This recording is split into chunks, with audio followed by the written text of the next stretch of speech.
저희 누님이 여기 계셔서 이런 말씀 드리긴 죄송합니다만은 제가 신학교 2학년 때 저희 누님이 그 한국의 대학생 선교회에 열심을 내고 있었을 때였습니다. 제가 사역에 대해서 어떻게 해야 할까 고민하던 시기였는데 저한테 나는 내 동생이 하나님 앞에서 사도 바울과처럼 살았으면 좋겠다. 한평생 주님 앞에 그런 삶을 살면 어떨까? 그러면서 영화 한 편을 보여주셨습니다. 그게 우리가 아는 미션이라는 영화입니다. 넬라 판타지아라고 유명한 노래 있잖아요. 넬라 판타지아 뭐 하는데 그때 제가 그 영화를 보면서 폭포에서 그 과라니족이라는 곳에 올라가서 복음을 전하다가 살해되어 떠내려오는 그 시신의 모습을 보면서 한 가브리엘 그 신부가 오보에를 하나 들고 그 폭포를 올라가서 이제 그곳에서 복음을 전하고 나중에 순교하는 모습을 보게 됩니다.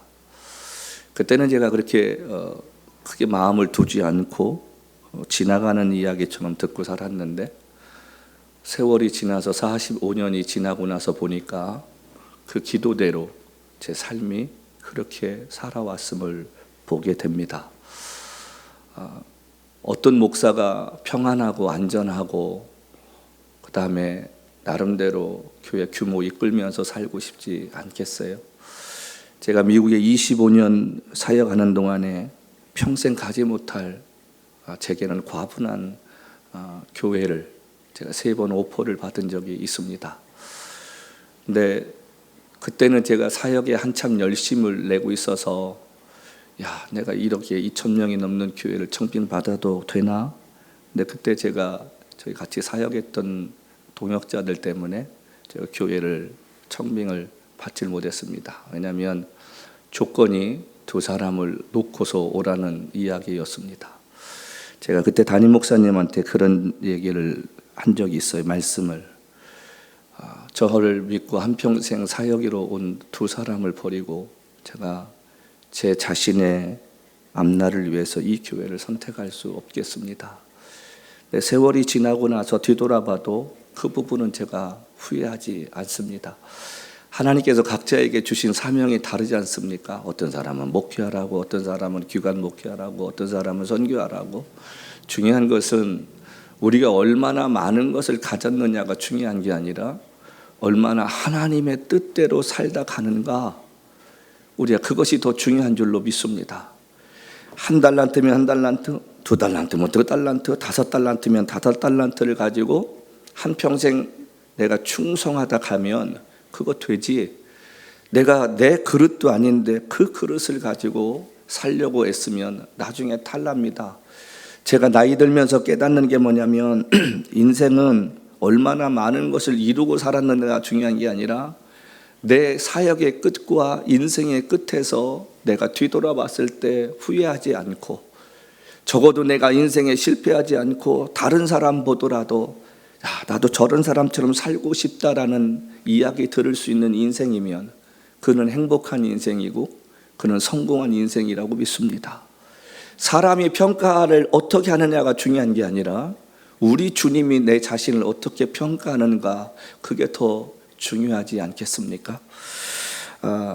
여러분은 인생 살면서 관계 중심으로 삽니까? 아니면 일 중심으로 삽니까? 이게 대단히 중요한 그 질문이고, 또 이 인생의 이 여정 가운데 내가 어떻게 사느냐에 따라서 내 주위에 어떤 사람이 있고 또 내가 어떻게 행복하게 살 수 있을까, 우리가 기준을 만들 수 있기 때문에 그럽니다. 자, 그런데 성경을 보면 예수님은 일 중심으로 살지 않으셨고 예수님은 관계 중심으로 살으셨습니다. 우리가 아는 대로 예수님께서 요한복음 15장 말씀을 통해서 나는 포도나무요 너희는 가지라. 너희가 내 안에 있고 내 말이 너희 안에 있으면 무엇이든지 원하는 대로 구하라. 여러분이 예수님께서 제자들과 함께 3년 동안 사시면서요, 사랑이 무엇이고 관계가 얼마나 중요하고 한번 맺은 관계는 어떻게 내가 살다 가는가를 보여주신 게 마지막 결론이 우리가 아는 대로 이제 6월절 앞두신 마지막 만찬이셨습니다. 발을 닦이시고 그 다음에 제자들에게 하신 말씀이 무엇이었습니까? 내가 너에게 새로운 계명을 주겠다. 제자들이 얼마나 놀랐겠습니까? 예수님께서 어떤 이야기 하실까? 근데 아주 단순한 이야기이셨습니다. 너희는 서로 사랑하라. 너희가 서로 사랑하면 이로써 모든 사람이 너희가 내 제자인 줄 알리라. 아주 단순한 이야기입니다. 그런데요, 사랑이라는 것은 우리 모두가 해봤지 않습니까? 뭐가 따릅니까? 희생이 따릅니다. 사랑하는 사람을 위해서 희생하는 것이고, 사랑하는 사람을 기쁘게 하려고 하는 노력하는 모습이 따라온다는 이야기입니다. 자, 그런데 예수님께서는 관계를 중요시 여기셔서 거기에 중요한 말씀이 하나 있습니다. 제자들을 사랑하시되 끝까지 사랑하셨다. 자, 우리가 누구를 사랑할 수 있습니다. 누구를 우리가 포용하고 이해할 수 있습니다. 그런데 그 사람이 내 삶에 해를 끼치고 나를 아프게 하고 힘들게 하고 실망시켰을 때도 그 사랑할 수 있는 마음이 있느냐는 거예요. 근데 성경은 뭐라고 이야기하냐면 이렇게 얘기합니다. 예수님께서 제자들을 사랑하시되 끝까지 사랑하셨다는 거예요. 제자들이 잠시 뒤면 나를 버리고 배신하고 돌아갈 것을 알면서, 도망갈 것을 알면서도 주님은 끝까지 사랑하셨다는 이야기입니다.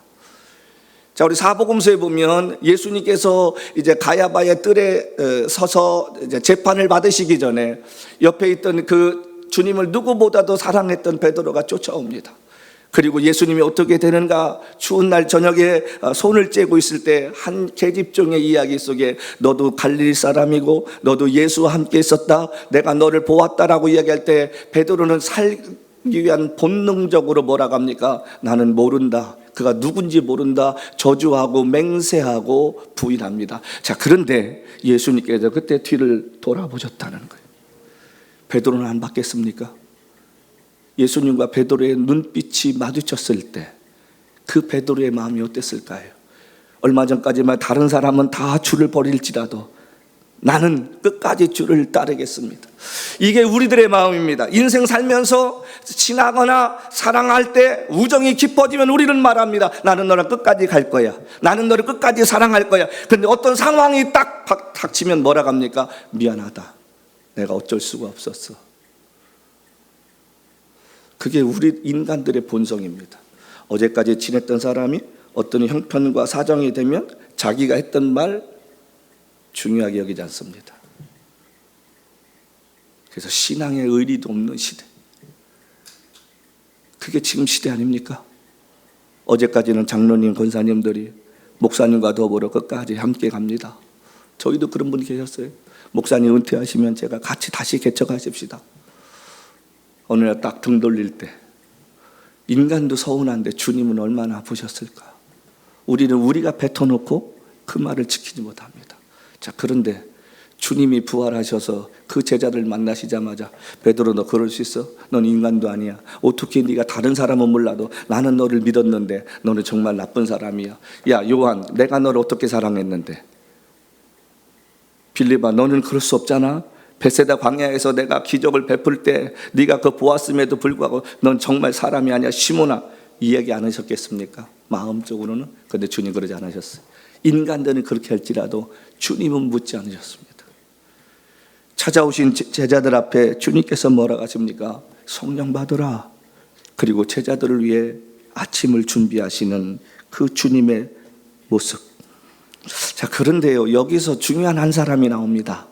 사도 요한이라는 가장 나이 어렸던 이 제자들, 예수님께서 마지막 십자가에서 죽어가시면서 당신을 창으로 찌른 로마 군병을 향해 뭐라고 합니까? 하나님, 저가 하는 짓을 알지 못하나이다. 이해 갔겠습니까? 욕을 해도 현찬을 상황이고 내가 왜 이렇게 죽어야 될까? 그렇게 답답해할 상황인데 오히려 주님은 당신을 찌르는 로마 군병을 불쌍히 여기시고, 또 오른편 강도가 말합니다. 선생님, 오늘 저녁에 당신의 나라에 임할 때 나를 기억하소서. 예수님께서 여러분 그 시간에 얼마나 고통스러웠겠습니까? 밤새 채찍으로 맞아 살점은 다 떨어져 나가시고 머리에는 가시관을 쓰시고, 그 다음에 대못을 양손과 팔에 박히시면서 헐떡이시는 그 숨이 헐떡이시는 그 순간에 오른편 강도가 주여 당신의 나를 임할 때에 나를 기억해 달라는 그 한마디에 숨가쁜 목소리로 주님께서 오늘 정령 너가 나와 함께 낙원에 있으리라 그 얘기를 다 들었다는 이야기. 우리가 인생을 살아가면서요 누구를 만나고 그 사람과 무슨 이야기를 하고 무엇을 보았느냐는 우리의 인생, 우리의 믿음의 생활에 직접적인 영향을 미칩니다. 그래서 사람 잘 만나야 되고요, 그래서 믿음의 식구 잘 만나야 됩니다. 믿음의 경주 잘 하다가 사람 잘못 만나서 이단에 빠진 사람도 많습니다. 여러분 지금까지 잘 달려왔는데 하나님 잘 섬겼는데 잘못된 사람 만나가지고 내 신앙이 오히려 더 연약해지고 잘못된 길로 가는 사람이 많다는 것입니다. 인생에 누구를 만나느냐. 그래서 제가 30년 동안 목회하면서 외친 게 뭡니까? 만남에 복을 달라고 기도하자는 거예요. 좋은 사람 만나야 좋은 일이 일어나고요, 좋은 믿음의 식구 만나야 내 없던 믿음도 생깁니다. 여러분 사람 잘못 만나면요 내게 있던 믿음조차도 잃어버립니다. 그래서 말하지 않습니까? 청년들의 믿음은 결혼해 봐야 한다는 것이. 젊었을 때는 주를 위해 눈물과 땀과 헌신을 다했던 사람이 오늘 갑자기 아내 잘못 만나고 남편 잘못 만났다가 있던 신앙도 까먹고 믿음도 까먹고 그러다가 어느 날 인생의 고난이 찾아오면 주 앞에 나와 한없이 통곡하며 옵니다. 근데 우리는 한 유행가의 가사처럼 때는 늦으리. 여러분들 그 롯이라는 사람이 아브람과 헤어질 때 그가 소돔과 고모라 성을 볼 때 뭐라고 했습니까? 에덴 동산과 같고 애굽과 같았더라. 삶의 신기루가 보일 때는요 정확하게 보이는 게 없다는 거예요. 우리의 믿음도 마찬가지지 않습니까? 내가 이때는 기도했는데 이때는 응답받았다고 했는데 불행하게도 시간이 지나서 보니까 그것이 내 잘못된 인생의 신기루였다면 이게 얼마나 고통스러운 일이겠습니까? 얼마나 힘든 일이고 평생 주님 앞에 무거운 짐을 지고 살아가야 할 일이냐 하는 이야기입니다. 믿음이 없던 사람이요 믿음의 사람 만나면 아까 말씀드린 대로 나도 저렇게 살아야 할 텐데 자기도 모르게 변화가 되어져 갑니다. 그런데 믿음이 있었던 사람도 자신도 모르게 믿음이 없는 사람과 어울리다 보면요 개구리가 솥에 들어가서 찬물에 있을 땐 헤엄치고 다니지만 가스레인지 켜가지고 서서히 그 물이 데워지면 개구리는 거기에 동화되었다가 죽어간다고 말을 합니다. 문제는 이 시대에 예수에 살고 예수에 비춰서 자신의 삶을 통해 다른 사람에게 예수 믿는 사람이 어떻게 사는 것인가 보여주는 사람이 적어져 간다는 거예요. 믿음의 사람인 것처럼 보였는데 그 사람의 삶의 행동과 어떤 결정적인 상황 속에서는 믿음의 사람다운 모습이 없다는 것입니다. 신앙은 타협하는 게 아니잖아요. 믿음은 타협하는 게 아닙니다. 오직 나의 가는 길에 주님이 명하시면 가는 것이고 주님이 말씀하지 않으시면 멈출 수 있는 용기가 우리 안에 있어야 할 줄로 믿습니다. 제가 시간이 가면서 가끔 유튜브를 볼 때마다 오지 선교지에서 선교하는 그 선교사님들의 모습을 보면 한없이 제 자신이 부끄럽고요, 내가 정말 천국에 갈 수 있을까? 저 사람들은 저 모든 것들을 다 버리고 저 어려운 지역에서 주를 위해 목숨 걸고 사는 저 삶이 아름다운 게 아닐까? 그들에게는 명품이 뭐가 필요하겠습니까? 여러분 그들에게는 대형 집이 뭐가 필요하고 럭셔리한 카가 뭐가 필요하겠습니까? 그럼에도 불구하고 예수 때문에 불편하게 살아가는 그분들의 삶을 보면서 나도 그렇게 살다 가야 할 텐데, 나도 저분들처럼 예수 위에 얼굴이 검어져 가고 여러분 병에 걸려서 아내를 치료할 수 없는 그 가운데 그래도 복음을 증거해야겠다고 눈물을 흘리며 기도하는 그 선교사의 모습을 볼 때마다 내 모습이 저렇게 가난해져야 할 텐데, 여러분 양화진에 가보면 200명 이상의 선교사들이 누워 있습니다. 이 땅에 도착해서 자신의 자식을 땅에 묻고 자신의 아내까지도 전혀 모르는 낯설은 땅에 그들을 묻으면서도 주께서 명하신 복음을 증거하기 위해 한평생 살아갔던 그 선교사들의 마음처럼 우리의 마음이 이 시대에 주님 나를 보내시고 주님의 영광을 위해 내가 살 수 있다면 이 한 목숨을 주 앞에 드릴 수 있는 믿음의 용기를 달라고 기도하는 저와 여러분이 되어야 되지 않겠습니까? 언제부턴가 한국교회가 너무 편안해졌습니다. 제가 어렸을 때는요, 이런 교회에서 문을 열면 모기장 방충망 치고 선풍기 달고 좌부동 여기 의자도 없었어요. 방석에 앉으셔서 수요예배 나오시고 새벽기도 나오셔서 눈물로 기도하는 그런 아름다운 믿음의 선배들이 있었습니다. 이 시대가 그렇게 한다고 하면 몇이나 교회 나오겠습니까? 더워서 못 나오겠다고, 뭐가 불편해서 못 나오겠다고, 뭐가 힘들게 해서 못 나왔다고 이야기들 하지. 여러분, 우리의 마음이 가난해져 가야 되는데, 우리의 신앙이 가난해져 가야 되는데, 여러분, 언젠가 우리가 너무 부유해졌습니다. 하나님 앞에서 가난한 마음이 되어지지 못합니다. 심령이 가난한 자는 하나님 나라를 본다고 이야기했는데, 우리의 심령이 가난하지 못하고 세상 자들의 가치처럼 세상의 것들을 가지려고 애쓰고요, 세상의 것들을 누리며 살려고 애쓰는 신앙이 오늘 우리의 천주소가 아닐까. 슬픈 거 아니겠습니까? 주님 앞에 서는 날 결산해야 할 텐데 어떤 모습으로 우리가 결산할까 생각한다면 정신 번쩍 나지 않겠느냐 하는 이야기입니다. 믿음은 타협하는 게 아니라 싸워나가는 것입니다. 믿음은 내 뜻을 관철하는 게 아니라 하나님 뜻에 내가 순종하겠다는 것입니다. 믿음은 억울해도 주님이 원하시면 그 일에 내가 내 자신의 생각과 모든 것들을 내려놓겠다는 결단이 필요하다는 이야기입니다. 사단은요, 우리의 믿음을 하루아침에 넘어뜨리지 않습니다. 옛날에는 그랬을는지 모르지만 지금 사탄의 전략도 좀 바뀌어서요, 하루하루 조금씩 우리의 생각을 빼앗고 우리의 마음을 빼앗고 우리의 가치관도 빼앗습니다. 야, 꼭 이렇게까지 해야 돼? 이거 아니어도 되잖아. 이 정도만 했으면 됐어. 뭘 더 하려고 애를 써? 그만해도 돼. 너 아니어도 다른 사람이 할 수 있는 거야. 여러분, 속삭이듯이 우리에게 이야기합니다. 근데 우리는 어느샌가부터 그렇게 됐어요. 그러니까 한국교회가 금요철야가 없어졌어요. 그러니까 뭐가 생겼습니까? 금요철야 예배가 생겼어요. 2시간 예배 드리고 그리고 집에 가는 거예요. 40년 전에 저희 부모님 세대가 섬기던 하나님과 지금 우리가 섬기는 하나님이 다르십니까? 40년 전에 그들이 읽었던 성경책과 지금 우리가 읽고 있는 성경책이 달라졌습니까? 피리를 불어도 춤을 추지 아니하고 곡을 해도 울지 않는 시대가 이 시대 아닙니까? 예배가 자복하고 통회하는 것은 사라지고 축제만 남았습니다.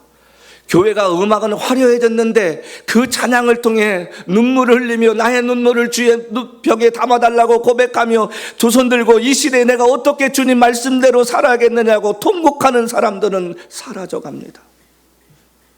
그러면서도 우리는 전혀 불편함을 느끼지 않고 있다는 이야기입니다. 우리가 읽은 이 본문을 쓸 때가 약 90년대 AD 90에서 95년도 사이인데, 이때는 두 가지 사건이 있었는데, 하나는 도미티안 황제의 핍박이 심해졌던 시대였고, 두 번째는 교회 안에 영지주의라는 이단 사상이 들어오기 시작했던 시대입니다. 이 영지주의라는 것은 뭐냐면, 너희가 구원받았는데, 하나님 앞에서 용서함 받았는데 너희가 천국 가는 건 지장 없잖아. 그러면 육신은 어차피 죽어서 썩어질 텐데 마음껏 살아도 돼.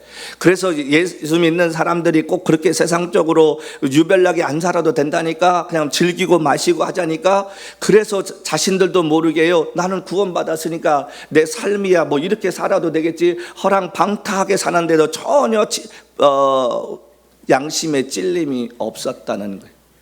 주 오실 그날에 너희의 혼과 영혼과 마음을 온전하게 하라는 그 말씀은 사라져버렸다는 이야기입니다. 기억하십시다.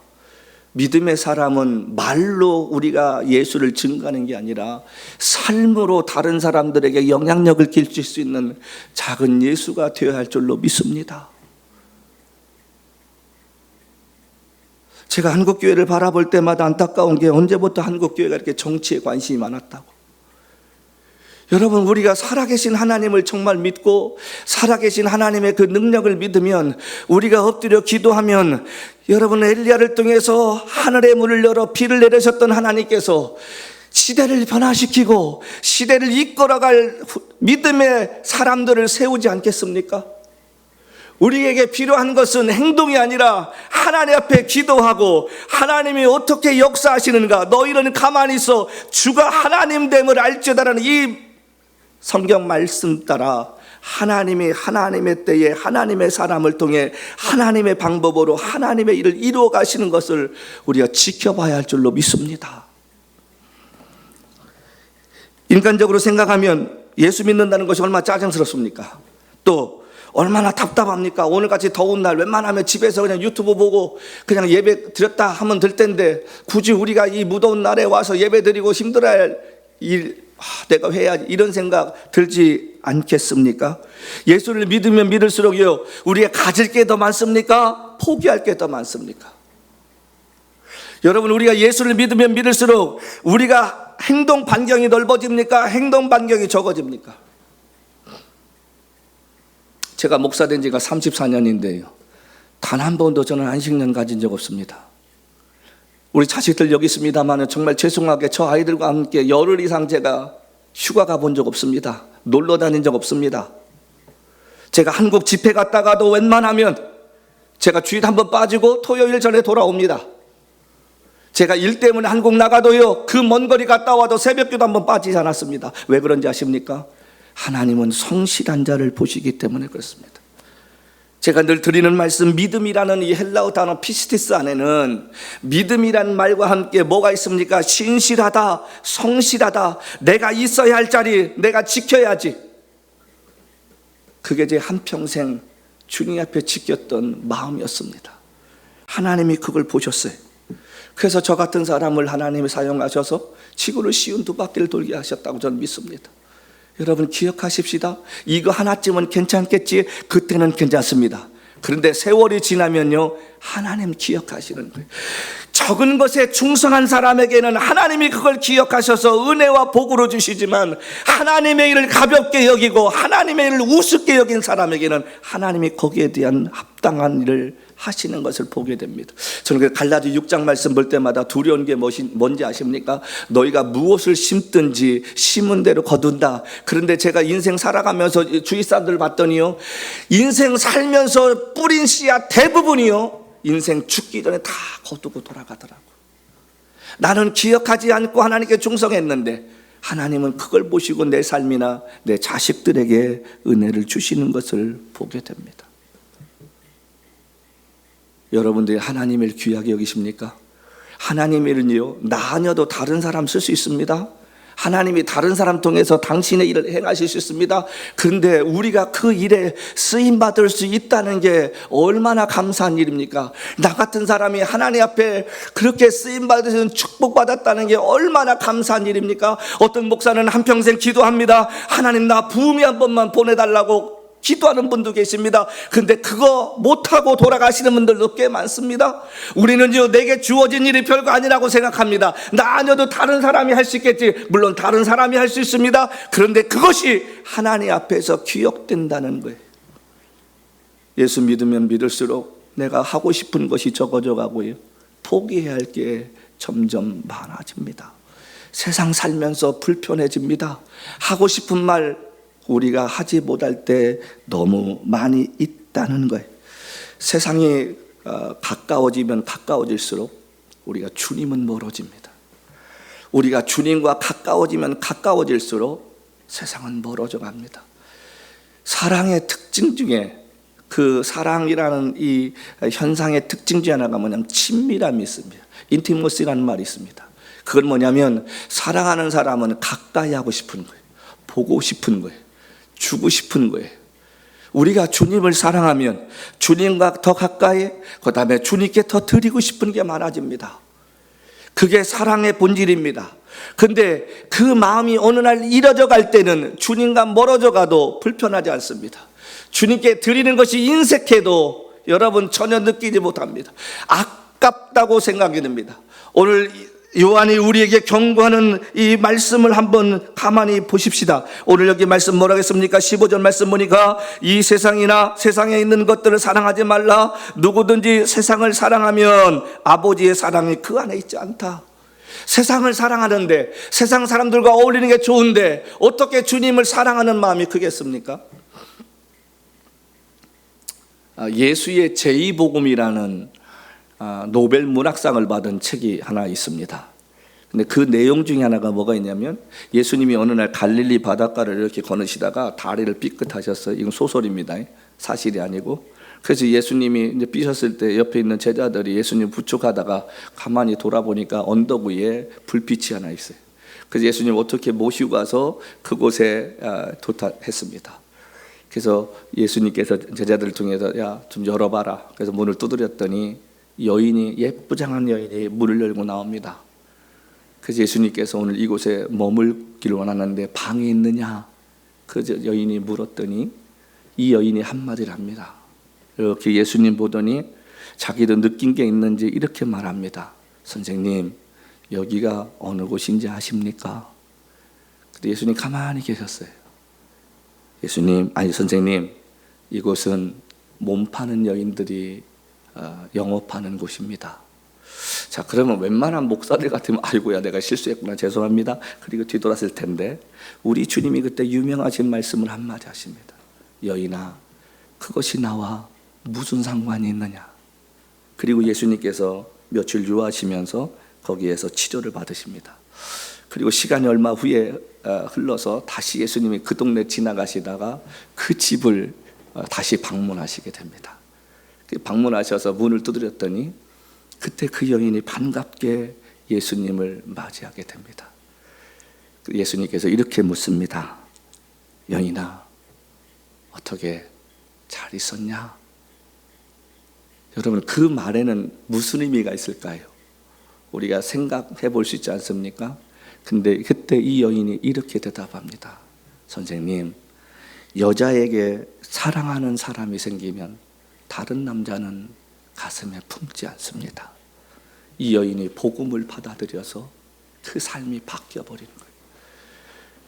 우리의 복음이라는 이 기적 같은 일은요, 환경을 바꿔놓습니다. 아무리 환경이 안 좋아도 복음이 들어가면 세상이 바뀌게 됩니다. 예수님을 사랑하는 사람이 세상을 사랑하기 시작하면요, 그 마음에서 자신도 모르게 하나님에 대한 존재가 잊혀져 갑니다. 그리고 신앙의 열심도 식어져 갑니다. 그리고 말과 행동과 생각이 세상 사람과 동일하게 바뀌어져 갑니다. 그것이 오늘 지금 요한이 우리에게 얘기하는 것이, 세상이나 세상에 있는 것들을 사랑하지 말라. 누구든지 세상을 사랑하면 아버지의 그 사랑이 있지 않는다. 여러분, 예수를 열심히 믿고 선교 열심히 하던 사람이 어느 날 세상의 재미 들려보십시오. 야, 세상이 이렇게 즐거운 곳이구나, 이렇게 할 일이 많은 곳이구나. 여러분, 그 사람이 가져야 할 그 생각과 행동이 바뀌게 된다는 것입니다. 그래서 우리는 할 수만 있거든 성령의 열매에 나오는 하나처럼 절제하려고 애쓰고요, 세상을 향해 눈을 돌리려고 하지 않고, 세상 것을 가지려고 하지 않고, 세상의 즐거움에 빠지지 않으려고 우리가 애쓰는 삶이 되어야 된다는 이야기입니다. 우리가 세상을 사랑하면, 여러분, 즐거움 속에서 헤어나지 못하면 신앙에서 느꼈던 기쁨과 즐거움을 그가 잃어버리고 산다는 이야기입니다. 이런 사람들에게는 깨닫는 게 한 가지밖에 없어요. 하나님이 정말 그 사람을 사랑하시면요, 삶에 어려움이 오거나 그 다음에 사업이 망하거나 아니면은 죽을 병에 걸려서 예수를 다시 만나서 회복되어지지 않는 이상 그 삶이 바뀌지 않습니다. 삶의 고통이 찾아와 보십시오. 의사가 손을 놓고 때를 기다리라고 이야기할 때에 그때는 기도하지 말라고 해도 자신도 모르게 기도가 나옵니다. 하나님을 찾게 됩니다. 우리에게 그런 날이 오기 전에 정신 차려서 하나님 앞에 고통받지 않고 사는 그런 믿음의 사람이 돼야 되지 않겠습니까? 그래서 제가 오늘 이 본문의 말씀을 가지고 무엇이 진짜 사랑일까? 정말 하나님을 사랑한다는 것이 무엇일까? 사랑에는 아까 말씀드린 대로 희생이 따릅니다. 사랑에는 절제가 따릅니다. 여러분, 그래서 우리가 하나님을 섬기는 것에 사랑한다고 이야기하면 이 두 가지가 반드시 따라야 된다는 이야기입니다. 우리가 인생 살면서 나의 고마운 사람의 존재를 언제 느끼게 되는가? 내 주위에 있는 사람들이 떠나볼 때, 그래도 내가 그 사람밖에 없었는데, 그것밖에 없었는데, 그래서 우리가 예배 자리로 돌아오는 것 아닙니까? 당자처럼 돈이 있을 때는 친구도 있었고 환경도 좋았는데 돈 다 잃어버리니까 있던 친구도 다 떠나버리고요. 돼지 주는 그 음식을 먹어야 할 상황 됐을 때 그가 깨달은 게 뭡니까? 우리 아버지 집에는 일할 것도 많고 먹을 것도 많은데 차라리 나를 종으로 써달라고 부탁해야겠다고 돌아가지 않습니까? 세상의 즐거움 속에 빠질 때는요, 사람들과의 관계 속에서 즐거움 빠질 때는 주님이 보이지 않습니다. 보이는 것처럼 느낍니다. 그래도 그 사람의 삶이 바뀌지 않습니다. 세상 즐거움에 빠진 사람에게는 신앙생활이 습관화됩니다.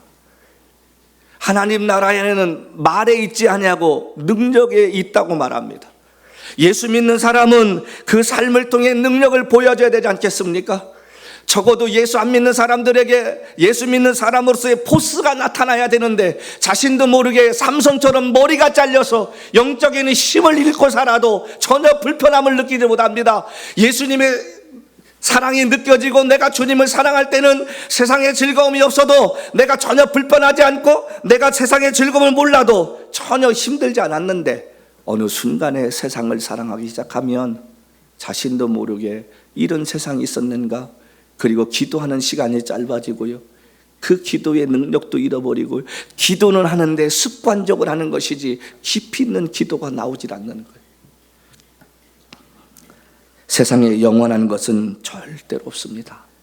영원한 게 있습니까? 여러분, 물질도 가정도 친구도 명예도 권력도 모두가 다 끝납니다. 여기 16절입니다. 이 세상에 있는 모든 것이 육신의 정욕과 안목의 정욕과 이생의 자랑이니 다 아버지께로부터 오는 것이 아니요 세상으로부터 온 것이다. 여기 보십시다. 육신의 정욕이 뭡니까? 육신의 즐거움을 말합니다. 놀러 다니는 거, 세상 사람들과 어울리고 신나고 재미있게 사는 삶을 말합니다. 안목의 정욕이 뭡니까? 눈으로 보는 거예요. 아, 저거 갖고 싶다, 저거 좀 빈데. 그래서요, 우리 예수 믿는 사람 정말 저도 회개합니다마는 우리 그 옷 안 입는 거 자꾸 사놔야 뭐해요? 그리고 교회 올 때마다 우리 교회는 그런 분 없습니다만 다른 교회들은 무슨 패션쇼 하는 것처럼 매주 옷이 바뀌어간다는 거예요. 그래서 새 옷 사면요 아주 티를 내고 오신다는 거예요. 세상에 우리가 살면서 옷 필요하지요. 또 여러 가지 액세서리 필요하지요. 그러나 그것이 꼭 우리에게 필요하지 않는 것들은 여러분 구입해서도 안 되고, 여러분 그것을 좀 나눌 수 있는 삶을 살아야지. 그래서 여자분들 남자분들 다 마찬가지입니다. 명품에 미치면요 그거 못 사면 병나요. 그거 모아가지고 뭐예요? 명품백을 갖는 게 중요한 게 아니라 그 안에 현찰이 있어야 중요한 거 아니겠어요? 내실 있는 삶이 중요한 거 아니겠습니까? 근데 사람들은 자꾸 정욕에 안목의 정욕이 생기는 거예요. 새로운 거 나오면 아 저거 갖고 싶은데 뭐 한대. 그래서 신발도 마찬가지예요. 한 대여섯 걸레 되면 되는데 2, 30걸레 옷에 맞춰서 색깔별로 쫙 이거 뭐 한다고. 아니 나는 이해를 잘 못해요. 그때마다 우리가 아까 말씀드린 선교사 한번 생각해 보십시다. 그분들이 그런 걸 누리며 살 수 있는 그 여건 되겠습니까? 근데 우리는 가만히 우리의 삶을 돌아보면요 우리 스스로가 너무 사치할 때가 많습니다. 저도 마찬가지고 저도 회개 많이 합니다. 주님 앞에. 왜?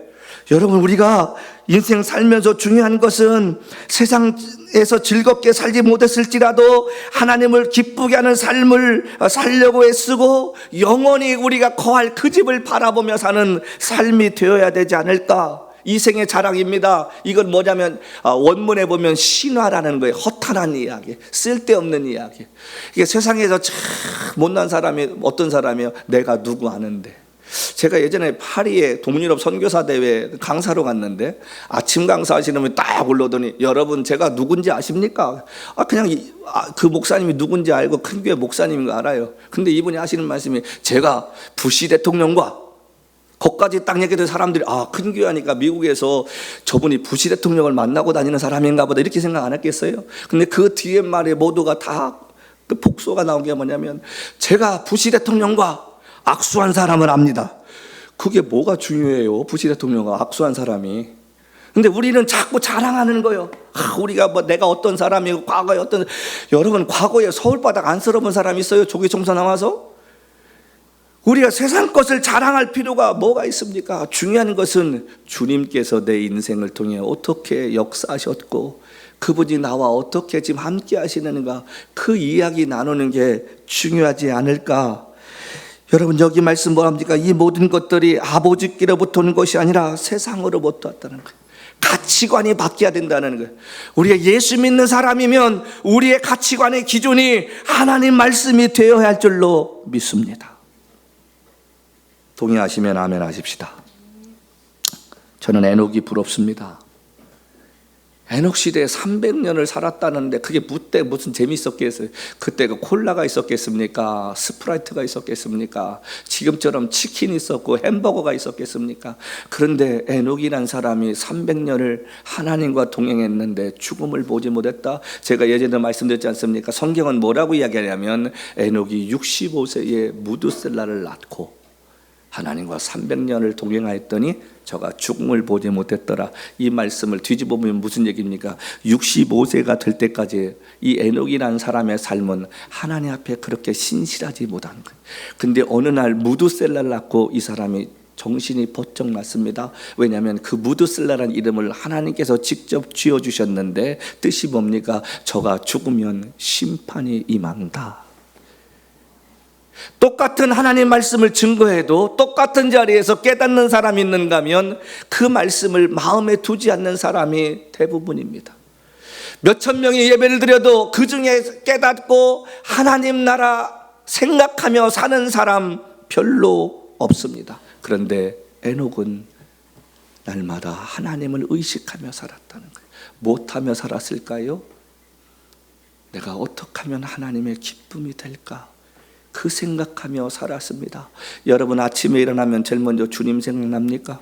그래서 그 자리에 무릎을 꿇고 하루의 삶을 허락하신 하나님께 감사하고 이 하루가 주님과 동행하며 예수 믿는 사람답게 살고 예수를 위해 욕먹이는 삶이 아니라 나를 통해서 누군가 행복해지는 선한 영향력을 끼칠 수 있는 사람이 되기를 기도하십니까?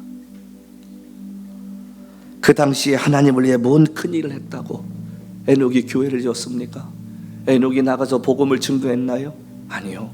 성경은 이렇게 말합니다. 에녹이 하나님과 동행했다. 여러분과 저 한 사람이 주님과 신실하게 살면 하나님은 어떤 사람인가를 통해서 하나님의 일을 이루어 가신다는 겁니다. 사랑에 빠진 사람은 하루 종일 사랑하는 사람을 생각합니다. 그리고 약속 시간 정하면 그날을 기다리며 삽니다. 왜요?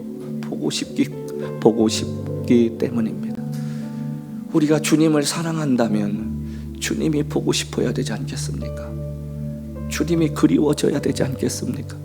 그래서 나도 모르게 하나님 말씀을 피면서 하나님 내가 어떻게 살아야겠느냐고 그 말씀을 읽으면서 때로는 눈물도 흘려보고요. 주님 내가 이렇게 살아도 되겠느냐? 십자가 앞에 나와 주님의 그 피 묻은 발을 어루만지면서 주님 내가 이렇게 살아도 되겠느냐고 우리가 고백하는 신앙이 돼야 되지 않을까? 이 시대에 주님을 사랑한다고 이야기하는 사람 많습니다. 근데 삶을 드리는 사람은 없습니다. 희생하려고 하는 사람 없습니다. 주님 나라를 이야기하지만 그 주님 나라를 위해 자신의 것을 드리려고 하는 사람이 점점 사라져갑니다. 이 시대에 사람이 없어서, 찬양 예배가 없어서, 세미나가 없어서 세상에 이렇게 약해져 갑니까? 아니요. 초대교회 성도들처럼 카타콤에 살다가 가는 인생일지라도 예수를 위해 살겠다고 목숨 걸고 신실함을 지키면서 사는 사람이 없는 시대입니다.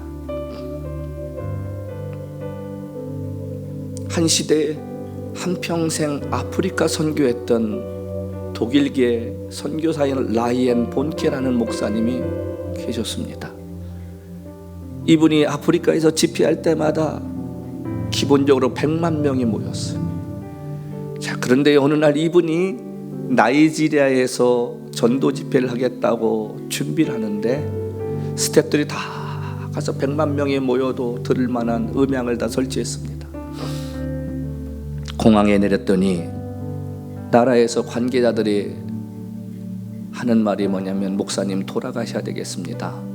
저희가 내전이 일어나서 집회 현장에 불상사가 일어날지 몰라 허락하지 못하게 됐습니다. 죄송합니다. 그래서 목사님이 공항에서 내려서 스태프들과 회의를 했습니다. 어떻게 하면 좋을까? 그랬더니 스태프들이 하는 말이 뭐냐면, 철수하십시다. 나라에서 반대한다는데 불상사라도 나면 안 되지 않겠습니까? 그리고 결정하고 철수하기 시작했는데 문제가 생겼습니다. 음향을 담당했던 예비역 소령 출신의 한 분이 먼저들 가시라고, 저 뒤따라가겠다고. 그랬더니 기다 놓고 가자고. 잘못하면 죽을 수 있는데 놓고 가자고. 아니라고. 성도들의 피땀으로 구입한 악기인데 그럴 수 없다고. 그래서 이 소령이요, 남은 스태프들과 함께 악기를 다 정리합니다. 그리고 트럭에다 싣고 출발하려고 하는데 이 소령 옆에 만삭이 된 아내가 옆에 타게 됐습니다. 근데 중요한 건 나이지리아 다운타운을 지나가야 되는데 이미 반군이 들어와서 예수 믿는 사람 다 죽인다고 하는데, 문제는 이 차 옆에 Jesus loves you라는 대형 글자가 새겨 있었습니다. 지울 수 있는 시간도 없어요. 그래서 그때 열정의 불꽃인가는 이 책을 라이엔 본케 목사님이 쓰셨는데 거기에 내용이 이렇게 써 있습니다. 그때 소령께서 운전대를 붙잡고 기도하기 시작합니다. 하나님, 저희들에게 생명의 시간이 남아있다면 우리의 생명을 구원해 주시기를 기도합니다. 그리고 악기를 실은 트럭이 움직이기 시작했습니다. 그리고 다운타운을 지나가는데 반군들의 눈에 이 글자가 보이지 않는 거예요. 저들이 무사히 약속 장소로 빠져나왔습니다. 제가 어느 날 그 책을 읽다가 어떤 형제에게 제가 그 부분을 적어서 포스트잇 한 장 딱 써서 우편으로 보냈습니다. 나는 당신이 내게 이런 사람이 되기를 기도합니다. 그리고 동역하기를 기도합니다. 그 책을 받았던 형제가 그 책을 읽고 일주일 만에 내시빌에서, 목사님, 저희가 2주 뒤에 뉴저지로 이사가기로 결정했습니다. 그리고 안시대 제가 동역했던 기억이 납니다. 성도 여러분, 예수님께서 저와 여러분을 위해 십자가에 죽으시고 피 흘리셨다는 이 한 사건을 그냥 한 책에 나오는 한 문장이 아니라 누군가 나를 구원하기 위해 자신의 모든 걸 희생했다는 것이 느껴집니까? 다른 사람은 어떻게 살든지 간에 우리만이라도 성경 말씀에 따라 살려고 몸부림치십시다. 큰 일 이루지 못하고 큰 교회 이루지 못하다가 주님 부르심 받는다 할지라도 우리의 마음 깊은 곳에 내가 한평생 주님을 사랑하다가 주님의 기쁨이 되려고 몸부림치다가 주 앞에 돌아왔다는 고백할 수 있는 신앙인이 되십시다. 매일매일 삶의 기도 가운데 내가 주님 앞에 어떻게 살아가야 되겠느냐는 눈물에 그 병을 담아서 주 앞에 드릴 수 있는 우리의 신앙이 되십시다. 그래서 주님 앞에서는 나를 위해 그렇게 살아준 게 고마웠다라고 안아주실 그 예수님 한번 바라보며 사는 우리의 삶이 되시기를 주님으로 간절히 부탁합니다.